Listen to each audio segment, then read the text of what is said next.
This is a poem about my spiritual journey. I'd like to share my story about this pathway that I've found of loving, learning, healing, growth. Just look, it's all around. See, I was living with this guy and it was getting pretty heavy. Things were really going down and getting bad. But that's when I met Kaz. She's this real beautiful lady who came to me when I was feeling sad. See, this guy and me, we were fighting all the time and building an extension and paying off a loan. But I just felt so cramped, as if I couldn't be and do the things I wanted for my own. I was working at this job in a haberdashery, just standing there and selling things all day. But it was making me tense. It was just destroying me, and well, I knew I had to get away. Anyway, I finished work, and there was Kaz just waiting for some guy to fix her car. Somehow we got to talking, and she had a lot to say. I reckon it was written in the stars. Anyway, we talked about the house and we talked about the kids. We talked about my boring life and the boring things I did. But Kaz just laughed. She laughed. I couldn't see the joke, but then she said she had this special herb she thought I ought to smoke. So I did. And then it hit me. Everything she said was true. She looked me in the eye and said, "It's all up to you." Well, that just seemed so wise. But I wasn't quite sure how. So I asked, and she smiled and said, "I'm living in the now." Oh, and I was blown away. She had so much to say, like we set the boundaries and choose our own pathways. She said, "I'm on a journey." And I go, "Oh, where to?" "Where my heart will lead me." So I said, "I'll come too." And that was it. So simple. I left the guy behind with the kids and house and mortgage. But I had them on my mind, and I started feeling guilty. But Kaz helped me along, saying everyone has burdens, but burdens make us strong. She said, "I know you love them. Your sense of loss is shared." And I knew she knew I loved them and that I really cared. Feelings can be negative or positive, Kaz said. And I listened because she had so much to say. Like, guilt is part of healing, but love is part of health. And she was right, you know. It just blew me away. And I could feel her love. And she felt my love too.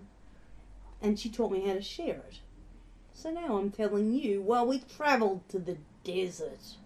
And it was just so red. Kaz taught me all the things she'd learned, and I was open to what she said. Then we met some Aborigines. Not just black ones, these were real. Like tribal in their culture. And they told us how they feel. They said, "We run this tourist place, that's how we live these days, but we're fighting for our culture, would you like to see our ways?" So they took us to this shelter and they sold us heaps of art. Really basic, just wood and rocks. Somehow they touched my heart. Well, we went off for a wander, but they said, "Don't go that way. Over there's a sacred place. You can't go there today." So we chose another pathway, but I could feel the vibes of the sacred place just pulling me. It tore me up inside, and then I realised if they find that place sacred, then I find it sacred too. And I want to understand their culture. So here's what we should do. Let's just go to where it stops and look from the outside. That way it's still respectful. I'm sure that they won't mind. But on the way, there were shacks and cars, just bodies, rusted out, filled with Aboriginals. And then we heard a shout. Fuck off, you bloody tourist! You're walking on our land! It was really negative. They didn't understand. And we tried to communicate that we were one with them. But somehow they'd been wounded. And in the end, we left. We chose another pathway and found a better sacred place. It was by this really pretty rock that looked just like a face, and you could tell that it was spiritual by the feelings in the air. It must have been so sacred that they wouldn't say it's there. Then our journey went to Nimbin. That's a really special place. We bought a lot more special herbs and rented out a place. But that's where I got to thinking that it didn't seem quite fair. I mean, those people had no water lines and they were stuck out there. But Kaz and I, we talked it through. And together we could see that we couldn't make that judgment. I mean, everybody's free and they're just doing their own thing. Just like I do mine. And we all choose our pathways. And that's okay. That's fine. And I just felt so grateful that I'd shared the way they lived. I mean, I learnt so much from them. They had so much to give. Well, I moved into the forest because I was living with this guy. But then he ran away with Kaz. Still, she came to say goodbye and we talked it out like adults. And she told me, so it's true, that all of this just had to be. There was nothing we could do. So I overcame my anger. I mean, that's okay. That's cool. And I'd really hate to tie them down. I mean, I'd be a fool. So, my plan, I'll get my children back and bring them to this land.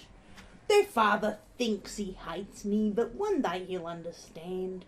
But you have to work for healing.